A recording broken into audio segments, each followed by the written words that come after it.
Hello friends, welcome to குறிஞ்சி கதம்பம்.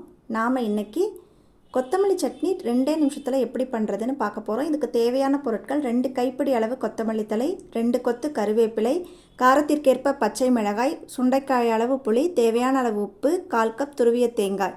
இது எல்லாத்தையும் மிக்ஸி ஜாரில் சேர்த்துட்டு நல்லா கொரகொரப்பாக அரைச்சிக்கோங்க. கொஞ்சமாக தண்ணி சேர்த்து ஃபைன் பேஸ்ட்டாக அரைச்சி எடுத்தால் சட்னி தயார்.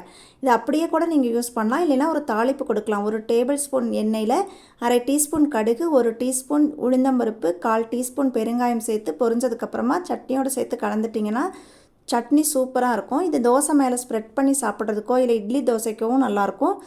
நார்மலாக இது உப்புமா, இந்த அரிசி உப்புமா இந்த மாதிரி ரொம்ப ப்ளைனாக இருக்கிறதுக்கு இது புளி போட்டு அரைச்ச இந்த சட்னி ரொம்ப சூப்பராக இருக்கும். இது என் ஃப்ரெண்டு தான் எனக்கு சொன்னாங்க. நான் ட்ரை பண்ணி பார்த்தேன், ரொம்ப நல்லா இருந்தது. அரிசி உப்புமாவுக்கு சான்ஸே இல்லை, அல்டிமேட்டாக இருந்தது. நீங்களும் இது மாதிரி ட்ரை பண்ணி பாருங்கள். நிறையா சட்னி ரெசிபிஸ் நம்ம சேனலில் இருக்குது, செக் பண்ணி பாருங்கள். தேங்க்யூ.